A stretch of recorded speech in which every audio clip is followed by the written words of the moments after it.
Hi everyone, welcome to another Chill Subs tutorial on how to use our platform. If you've opened your computer and gone to our site today, you might have noticed that we just had a really exciting redesign.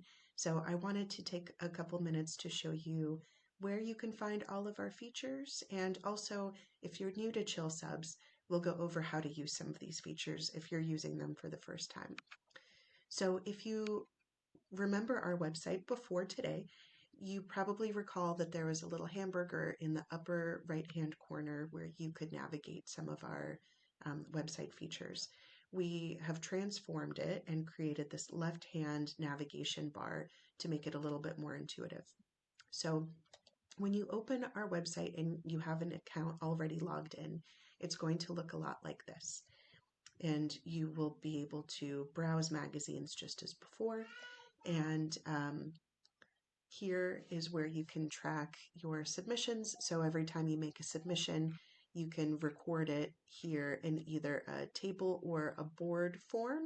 And later when it gets accepted or rejected, you can move it around. And I'll show you how to do all that in just a couple minutes. In our collections page, we have combined all of our tags and our collections together, and we'll go over how to do that. And there's your profile. And in our toolbox, we have a number of things that you can use. There's the cover letter generator, the prose formatter.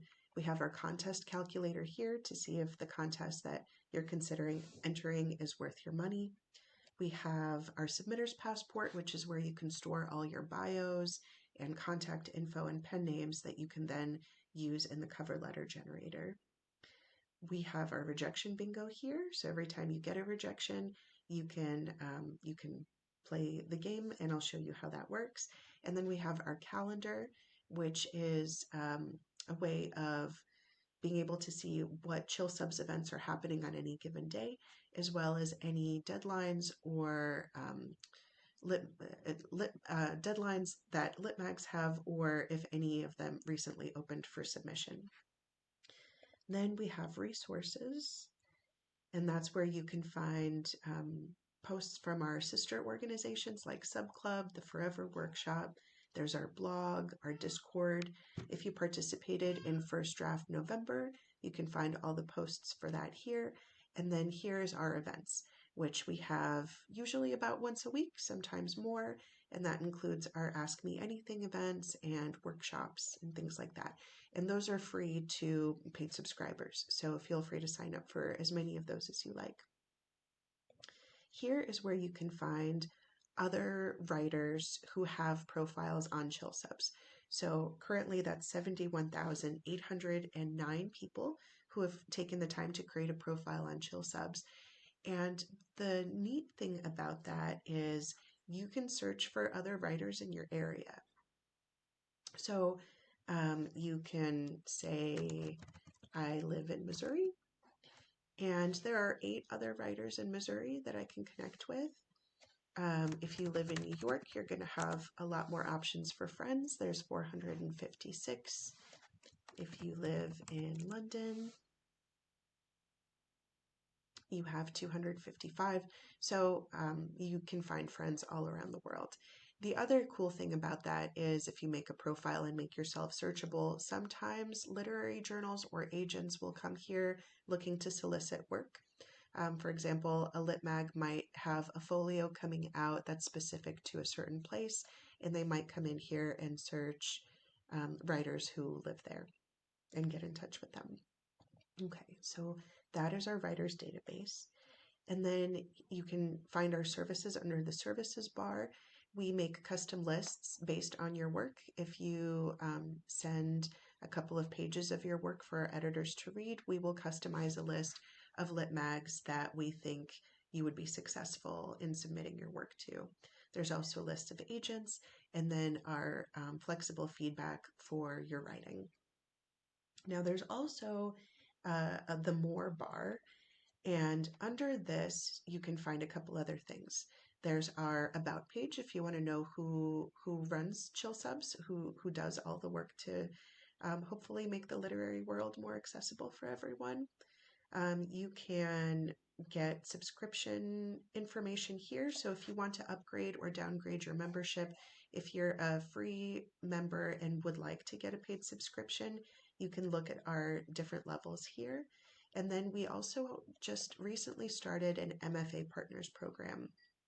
So if you are a prospective student and you're looking to apply for MFA programs, we have collected information on different universities, and we do Ask Me Anything events on Substack Live, where we interview the faculty of that MFA program to help you get a little bit more insight on what they might be looking for in an ideal candidate, or more information about their specific program.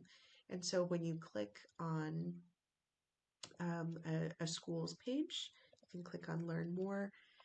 You can find lots of information about that particular program.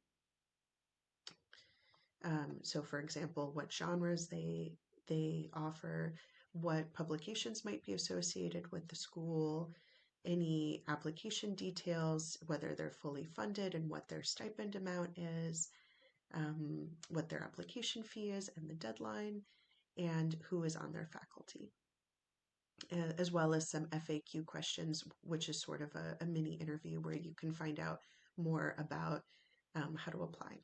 So that's our navigation menu. And now I'd like to show you, if you haven't used some of these features, how to use them. So first, you can create a profile, and this is useful for a number of reasons. If you make a profile, you become searchable in the writer's database that I just showed you, but people can read your publications. They can find out more about what you do, what you've published, and also how to find you, over here. So here's how you make a profile. You click on Edit, and you can put in all the information about your identity, your name, your preferred pronouns, how you describe what you do in the literary world, poet, editor, or something else. You can put where you are and then your bio. And then you can add contact information, so your email address or how you want people to find you, such as your socials. And then you can add your publications. So here you can add any books that you've published. Let me show you how to do that. You click Add. You can upload a cover photo of the book, if it's a JPEG or a PNG file. So we're going to add a book. We're going to say Fuzzy Slippers and the Tale of an Atomic Cat. And you're going to start typing a publisher. Let's say it was published by Penguin.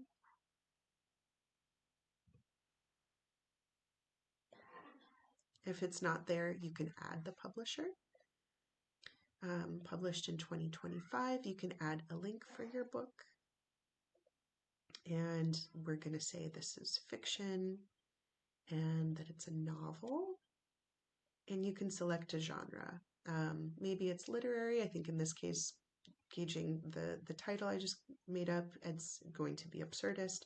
And so we save that, and it gets added to your published books page.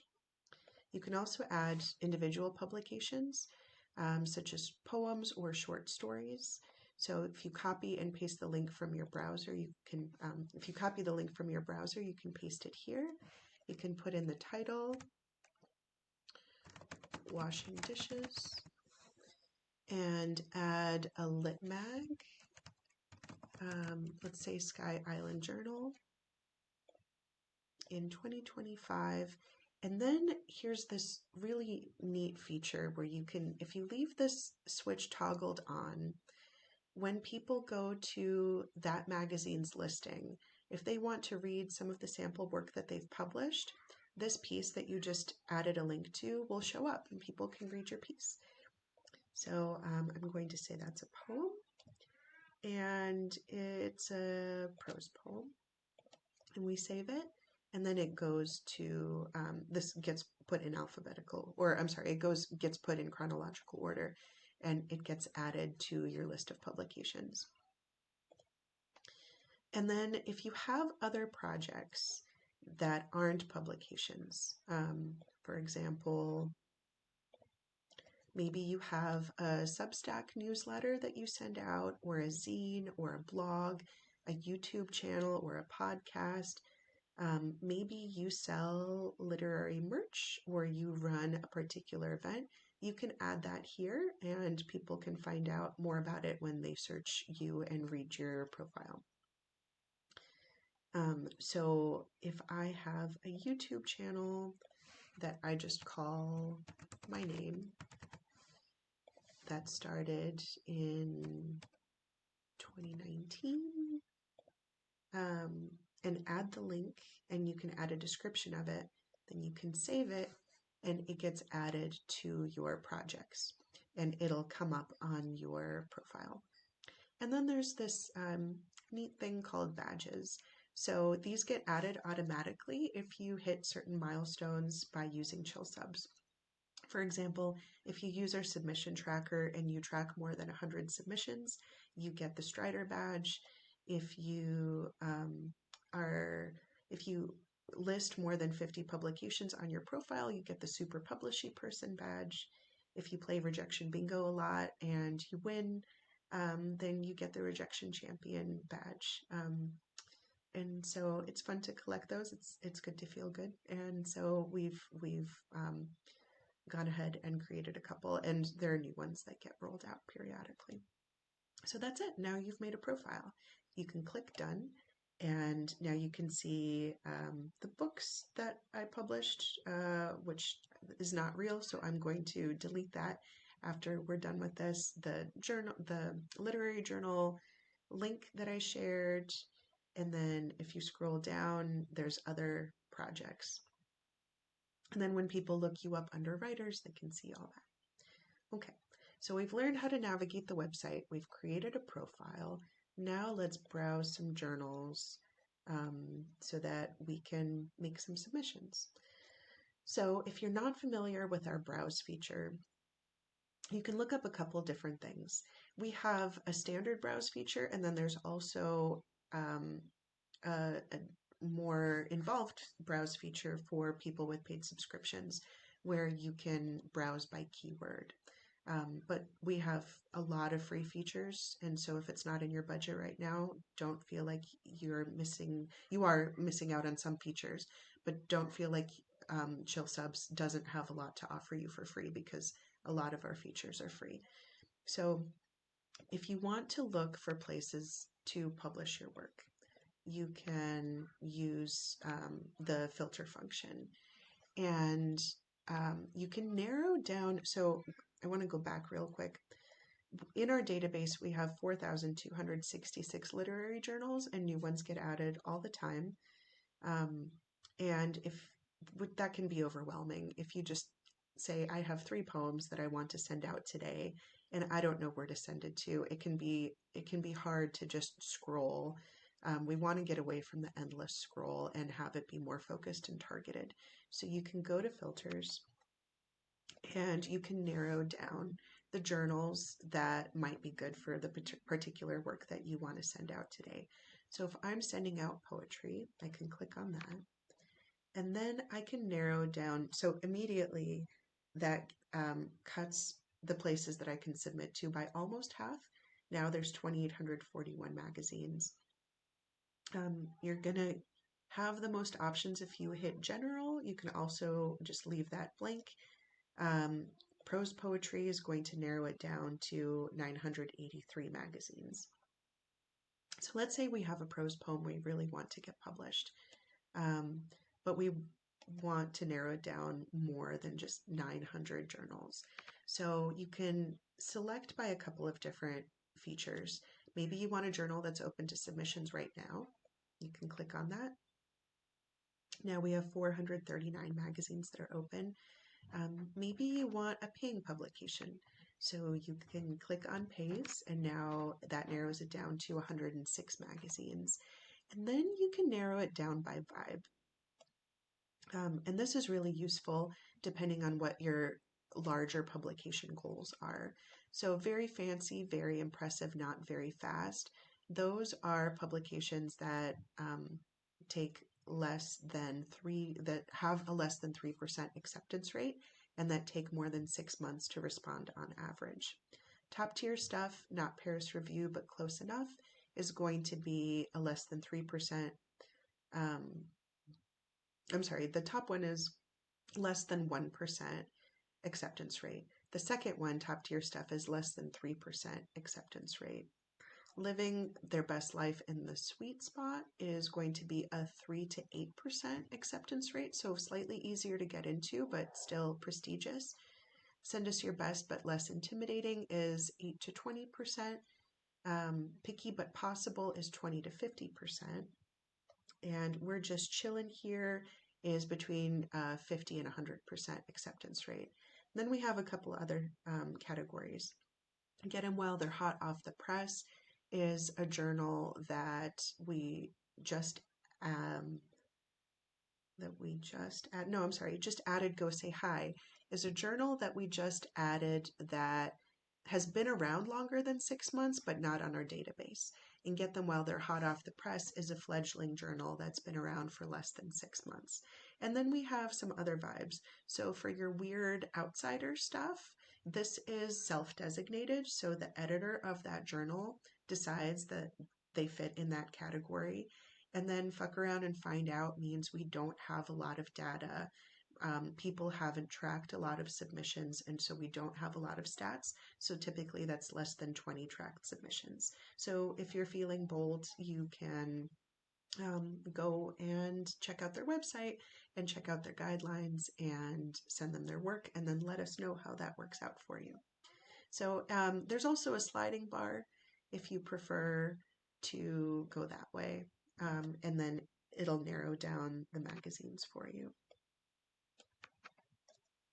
So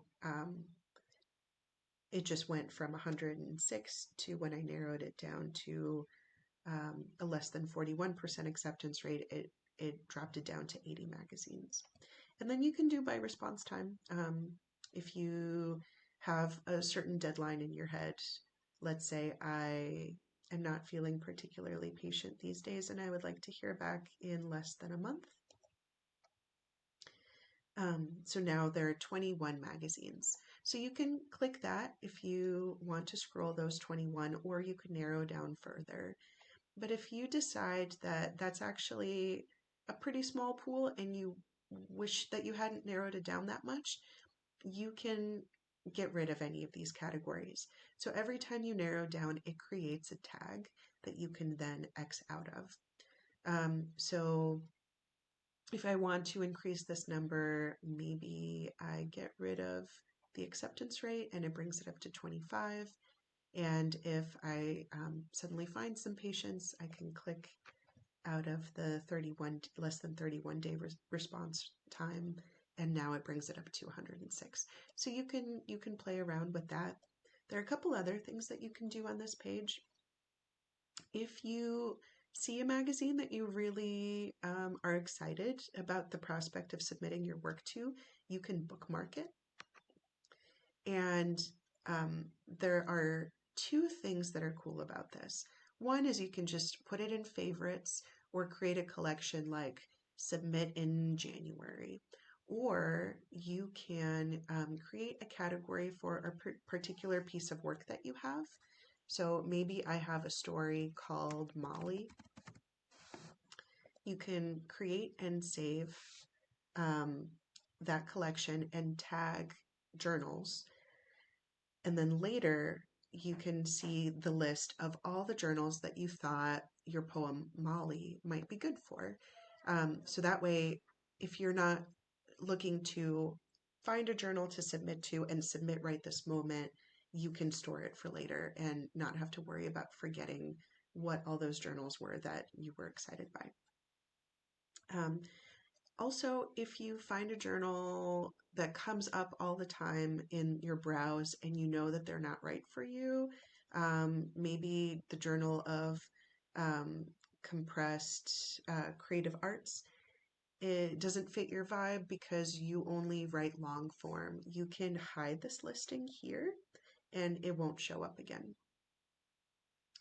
And then if you want to see all those or you change your mind, you can click hidden and you can unhide, click show the listing again, or you can go to your bookmarks and see what you've bookmarked. So that's our browse feature. It's really useful if you're looking for the right home for your work and don't want to just send it out to everybody hoping for the best. This is a way to narrow down and to match stuff, match literary journals to the work that would fit it best. So you can do the same for presses. If you're looking to publish a poetry collection or a novel or a chapbook, you can search them much the same way here. And then same with contests. So you can find contests here. You can also sort by either recently added, recently opened, which means their submission window recently opened, ones that have been the most bookmarked, so really popular journals, which might mean that those are also the ones that are most read. So you could go about it that way based on deadline or total prize. So if you want to enter a contest and you want to filter by one that might be closing soon, you can sort it that way, not filter, sort. So the other thing is you can just type in what you want. So maybe you want to publish speculative fiction. And this is the advanced search feature that's for paid subscribers. So you can narrow it down. It does the same thing where it creates a tag for every category that you look up, and it narrows it down based on that tag, and then you can X out of each tag to widen the pool again. You can also search by country. So if I'm looking for a Nigerian lit mag that publishes speculative fiction, I get 2 options. And if I want to widen that pool, I might get rid of speculative fiction and just see what other journals are in Nigeria. So that's how you use the browse feature. So now that you've browsed and found some literary journals or presses that you want to submit to, you can go to our toolbox, and there's some tools that might make the submission process easier for you. In order to use the cover letter generator, and the prose formatter, it's easier to make the passport first. So let me show you how to do that. So I already have one, and you can also add in your bios. If you are somebody who submits to multiple genres at a time, you can create different bios because you probably have a different bio that you send out for your fiction work than your poetry work. So you can click on a new bio and copy and paste from a document here, or you can type it directly and then save it. And then when you go back to the toolbox to create a cover letter, it will populate all of that information for you. So I'm going to show you how to make a cover letter. So let's say you want to submit to Only Poems. You can click that and you can add your bio, and then you can hit generate. And it gives you this very standard cover letter that you can then augment. So the nice thing about using this cover letter generator is that it has a lot of the submission, it knows the submission guidelines for the journal that you just put in. So it'll give you a recommended tone. It will tell you whether they want a cover letter, whether they mind if you address it to editors, or if they insist that you address it to a specific editor's name, what their guideline is for a bio word count, and whether they want you to include contact info, or if you prefer that you, or if they like to read blind and they prefer that you leave it off. So it's really helpful so that you don't have to go to the website, although it's still good to do that, um, so that you don't have to go to the website every time to remember what their formatting guidelines are. And so in this case, it's nice to address the editor. So we're going to do that. So we're going to choose Karan's name. They take poetry, so we're going to change that to poetry. You can change it to how many poems you're submitting, and then you can type the names of the poems. So just for the sake of simplicity, we're going to say that they're called Poem 1, Poem 2, and Poem 3, and that will automatically populate in the cover letter. And then it'll have your name and pronouns. Now, if you'd like to add a personal note, you can do that. Sorry about that. For your time and consideration. And it'll add it to your cover letter. Or maybe you want to explain something about your piece. You can do that. And then you can even tell it whether it's a simultaneous submission, and it'll add that in and decide whether you want to include your cover letter, or I'm sorry, your contact info or not. And then what you can do is you can copy this to your clipboard, and then when you're submitting in Submittable or through email, depending on how the editors of that journal prefer you to make your submission, you can paste that right in the cover letter spot. So really useful, makes it much faster to create cover letters. Okay, so let's go back to the toolbox and try out one of these other tools. Here's the prose formatter. If you submit fiction or creative nonfiction, very frequently a literary journal will ask you to format your manuscript based on the Shun standards. And so this tool does that for you. So you can have all of your information here, and then you can put in the title of the piece. We'll just use one of these. So here's the title, here's my name. You can copy and paste your piece here. So you can go to your Google Doc or wherever you keep your work, and you can copy it, and then you can paste it here. And so it looks like this. It keeps the same format that you had it in. And then it creates a header for you. So I'm just checking to make sure everything is right. I actually ended up choosing a different piece. So we're going to, change the title. And then you hit generate. And what that does is it creates a Word document that you can then save and send out that's already formatted to Shun standards.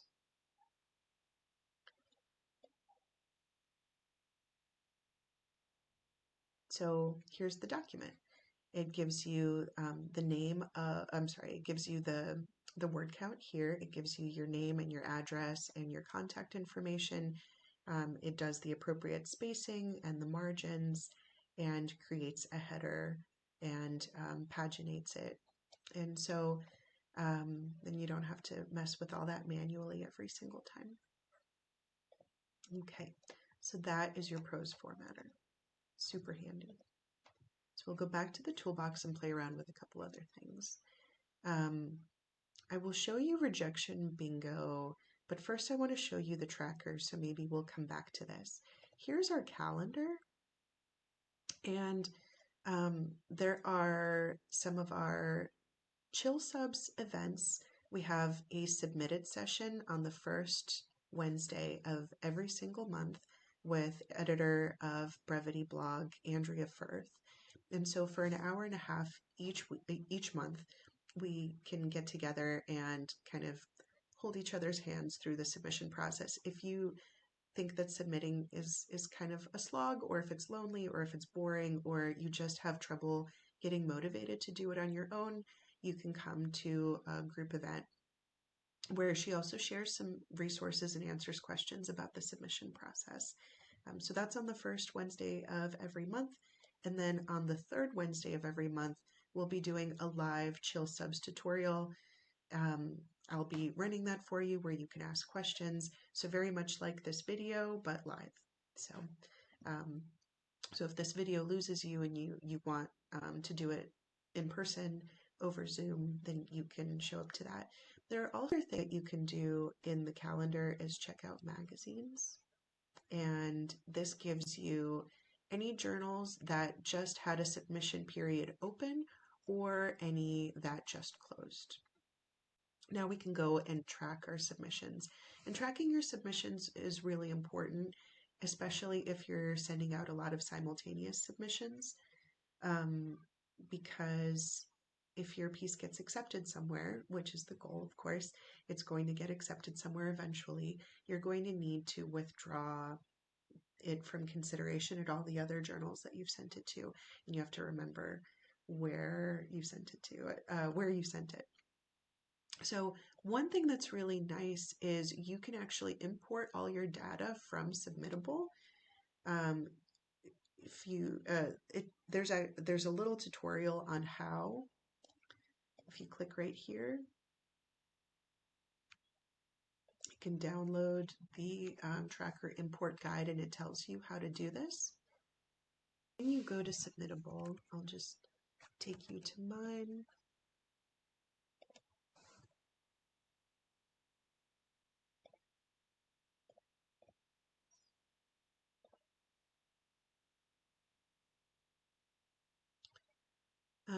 You can go to exports and export submissions, and it gets downloaded like an Excel spreadsheet to your computer, and then you can go here in this table and you can import it. And you can import information from Submittable or Submission Grinder or from a spreadsheet. You cannot import from Duotrope because of their policies. They don't allow you to do that. So please follow whatever the guidelines are there. But once you upload from Submittable, then you have two ways of looking at that information in the tracker. There's a board if you're more visual, or there's a table if you're more of a spreadsheet kind of person. I like the board because I'm more visual. Now the nice thing is, let's say you heard back from this journal and they rejected your submission, you can just drag and drop it right there. Or if they accepted it, I'm sorry, I'm going to keep it there for a second. When you do that, whoops, when you drop it into the rejected pile, I don't know if you saw it come up in the corner. I'll just do it again. It gives you like it commiserates with you. I'm going to go ahead and put that back where it was so that I don't mess up my tracking system. And then if you if your piece was accepted, you can move it to the accepted pile and it gives you a little high five. So this is where you can play rejection bingo. Every time that you get a rejection, rather than getting down on yourself about it, because if you send out enough work, you're going to get a fair amount of it rejected, most of it rejected, and that's okay. That is the boat that all of us writers are in. But you can go to rejection bingo and you can put in whatever that phrase was that they used in the rejection email. We appreciated the chance to read. I'm going to pass. Thank you for considering us. Unfortunately, which is a pretty common one. And so let's say they said, oh, this piece isn't quite right. You can click that. And once you make a bingo, you can save it. And so you got a bingo there. And it's a way to turn what feels like a loss into a win. Because really, if you're submitting your work a lot and you're getting a lot of rejections, it's a numbers game. You're bound to get acceptances if you just keep going. There are lots of people who celebrate rejections because if you get 100 rejections in a year or if you get 300 rejections in a year, depending on what your acceptance percentage is, that means you get potentially 3 times as many acceptances as well if you just keep going. So if we go back to our toolbox, we can also navigate to Rejection Bingo here. And if you want to toggle the switch on, it can open your bingo card can open automatically every time that you use the tracker. So that's the tracker. So now we've learned how to make a profile, how to browse different lit mags that you might want to submit to, how to make a cover letter, or how to format a prose piece, which then you send out, and then how to track it. And so hopefully this was helpful to you. This is sort of a tool that we have a number of tools that you can use all the way through the submission process from start to finish. Um, we know that submitting your work is really time consuming. So the faster that we can make it for you, the more efficient we can make it for you. Hopefully that gives you more time to write or spend time doing other things that you love. So if you have questions about this and you want to join one of our live tutorials, please feel free to come. We have one on the third Wednesday of every month, and you can find that in our events page. So thank you so much for your time. Thank you for being here and a part of the Chill Subs family. We really appreciate being on this journey together with you. Bye.